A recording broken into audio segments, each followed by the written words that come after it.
انا كنت عارف انه ماتش انبي بالنسبه للزمالك فيه حوار.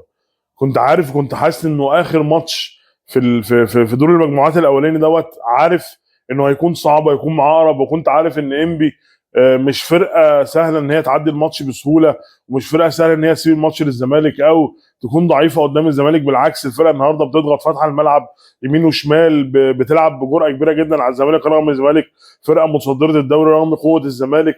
رغم كده الفرقه ما بتهابش انه الزمالك يكون متصدر الدوري، وان الزمالك فارق نفسيا في ارضيه الملعب. لا، الفرقه النهارده بتهاجم الزمالك، النهارده بتعمل ضغط عالي عليها، النهارده بتاخد ركلتين جزاء ضد الزمالك، بتضيع منهم واحده وبتدخل واحده عشان تكسب.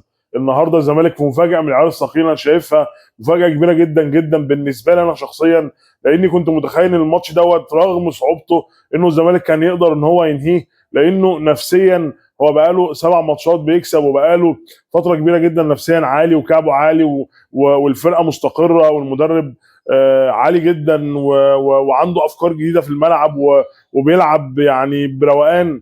وبالتالي كان من السهل جدا للزمالك النهارده، رغم صعوبه الماتش. انا بقول لك رغم انه انبي فريق مش سهل دايما على الزمالك، رغم صعوبه الماتش كنت افتكر انه الماتش النهارده يخلص صالح الزمالك، ولكن العكس كان صحيح. النهارده انبي كان بيعمل كل حاجه في الكوره، النهارده انبي كان بيضغط ضغط عالي، النهارده انبي كان بيضغط من اول الثلث الامامي لفرقه نادي الزمالك، ما كانش بيخاف خالص، وكان مقدم فرقته كلها قدام، وكان جريء جدا في ارضيه الملعب. وبالتالي النهارده بيقدر ان هو يكسب وياخد 3 بونت من نادي الزمالك بشكل انا شايف انه على قد ما هو فاجئني، على قد ما هو يعني كان مستحق، وكان يقدر انبي يكسب اكتر من كده.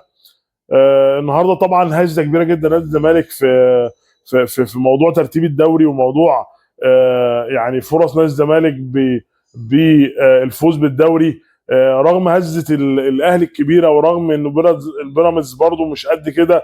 ولكن كنت منتظر انه الزمالك يكون متفوق لاخر نفس النهارده في المجموعات الاولى من الدوري.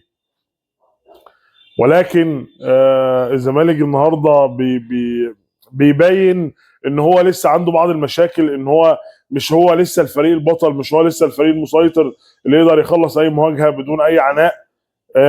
لسه الملامح دي ما ظهرتش قوي. وبرضه يعني اقدر اعذر الزمالك رغم يعني كل الامكانيات اللي توفرت في الفتره اللي فاتت من استقرار فني، ومن استقرار الى حد ما على مستوى اللعيبه، وعلى مستوى التاكتكس، وعلى مستوى المستوى الذهني بالنسبه للعيبه.